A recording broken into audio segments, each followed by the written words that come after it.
جو ڈاکٹر شسلر کے مطابق، ڈاکٹر شسلر وہ ہیں جنہوں نے یہ بائیوکیمک نمکیات کا طریقہ علاج ایجاد کیا تھا، وہ کہتے ہیں کہ یہ دوا ہیضہ میں کوئی سی بھی علامات ہوں، ہیضہ کی تمام علامات کے لیے نیٹرم سلف دوا جو ہے وہ سر فہرست ہے اور بہت ہی کارآمد ہے۔ اس کے بعد ہے ناظرین کالیفاس۔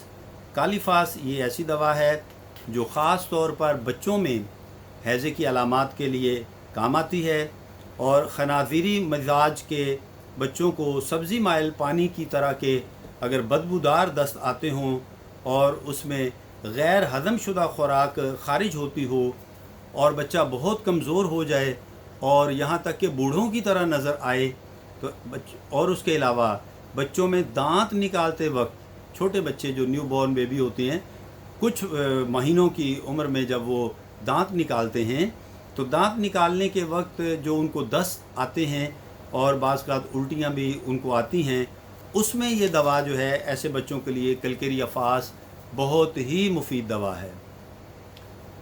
اس کے بعد نیٹرم فاس۔ ناظرین اگر مریض کے معدے میں ترشی کی علامات ہوں، یعنی اسے کھٹائی کا احساس محسوس ہو اور آنتوں میں کرموں کے ہونے کی وجہ سے، یعنی آنتوں میں اس کے کیڑے ہوں، پیٹ میں اس کے کیڑے ہونے کی وجہ سے اس کو قے اور دست آتے ہوں اور اس کی قے جو ہے اس میں سے اور دستوں میں سے بو آتی ہو، قے میں سے ایسی بو آئے جو ترش قسم کی ہو، تو ایسے مریض کے لیے نیٹرم فاس انتہائی کامیاب دوا ہے۔ اس کے علاوہ کیمفر، یہ دوا بھی ایسے مریض کو دی جاتی ہے جس پر نقاہت طاری ہو جائے، یعنی بہت زیادہ کمزوری بلکہ نزع کی حالت تک جا پہنچے، مریض جو ہے یوں لگے جیسے کہ بالکل ہی قریب المرگ ہے، اور اس کے علاوہ مریض اندرونی طور پر جلن اور خارجی طور پر ٹھنڈک محسوس کرے، یعنی اسے اندر سے جسمانی طور پر تو گرمی محسوس ہو لیکن جسم کے بیرونی حصے پر اسے سردی محسوس ہو اور اس کی جلد خشک ہو جائے اور جسم پر کوئی کپڑا وہ اوڑھ نہ سکے، کوئی کپڑا اگر اسے اڑایا جائے تو اسے برداشت نہ ہو، وہ کپڑا اتار دینے کی خواہش کرے اور اس پر اچانک نقاہت اور کمزوری طاری ہو جائے، تو کیمفر دوا جو ہے یہ بہت ہی کامیاب ہے۔ اس کے بعد ناظرین نیکسٹ جو دوا ہے وہ ہے کیوفیا ویسیکوسیما۔ کیوفیا ویسیکوسیما یہ دوا جو ہے تقریباً ہیضے کے ہر کیس میں یہ دوا بہت ہی مفید ہے اور انتہائی کارگر ہے۔ اس کے بعد ہے جی ریسینس۔ ریسینس دوا ایسی دوا ہے جو ایسے مریض کو دی جاتی ہے جس کو بہت زیادہ دست جو ہیں وہ آئیں، یعنی بہت زیادہ اس کو پاخانے لگ جائیں اور اندیشہ ہو کہ مریض کے جسم سے پانی کی کمی ہو جائے گی، تو ایسے مریض کو ریسینس میڈیسن جو ہے وہ دینی چاہیے۔ اور اس کے بعد ایک اور میڈیسن ہے ٹرائیکوسینتھس۔ ٹرائیکوسینتھس میڈیسن جو ہے یہ بھی اس مرض کے ہر درجہ کے لیے بہت ہی مفید اور بہت ہی خاص دوا ہے۔ تو ناظرین یہ تو چند دوائیں تھیں ہیضہ کے مرض کے لیے، کولرا کے لیے۔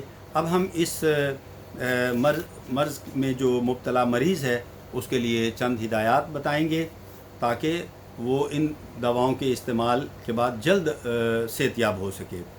تو ہیضہ کے مریض کے تمام کپڑے جو ہیں وہ دھوپ میں خشک کرنے چاہیے یا پھر انہیں کھولتے ہوئے گرم پانی میں ڈال کر انہیں جراثیم سے پاک کرنا چاہیے۔ قے اور دستوں کے مواد کو کسی جگہ پھینک کر اوپر اس کے چونا ڈال دینا چاہیے، اسے ضائع کرنا چاہیے تاکہ جراثیم نہ پھیلے ماحول میں، اور کمرے کے اندر ہوا اور دھوپ آنی چاہیے، یعنی مریض کا کمرہ ہوادار اور دھوپ والا ہونا چاہیے۔ جسم اگر مریض کا ٹھنڈا ہو جائے تو اسے کمبل اڑانا چاہیے، اور اگر گرم پانی سے اتنا گرم ہو جو قابل برداشت ہو، گرم پانی سے بھری ہوئی بوتلیں جسم کے ساتھ رکھ دی جائیں تو اور بھی مناسب ہے۔ اور بیماری میں کوئی ایسی غذا نہ دیں جو مقوی ہو، یعنی ثقیل ہو اور جلد ہضم نہ ہوتی ہو، تو ایسی کوئی غذا نہیں دینی چاہیے۔